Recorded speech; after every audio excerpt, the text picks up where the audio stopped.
Mkono mchakato wa kutafuta haki za wafanyakazi nchini. Hii ni kauli ya katibu mkuu wa KOTU Francis Atwoli, ambaye ameitaka tume ya huduma za walimu nchini TSC kukoma kukandamiza chama cha walimu KNUT. Atwoli alikutana na waakilishi wa vyama tanzu vya KOTU ikiwemo Muungano wa majaji na chama cha walimu KNUT ili kujadili haki za wafanyakazi na kuiomba tume ya TSC kuheshimu mkataba wa maelewano kati yake na chama cha KNUT.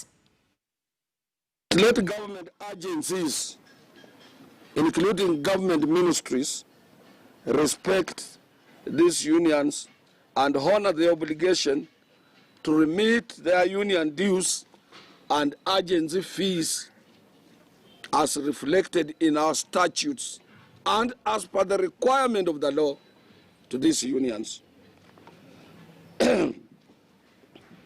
KOTU Kenya affiliates stand with the Kenya National Union of Teachers, KNUT, and demand that any attempts by the Teachers Service Commission as the employer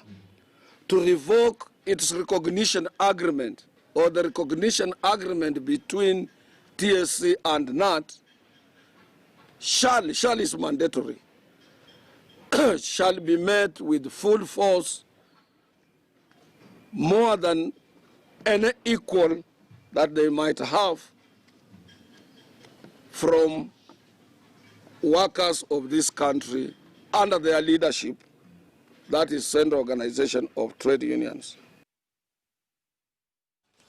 Kwingineko, seneta wa Bungoma Moses Wetangula amesema mpango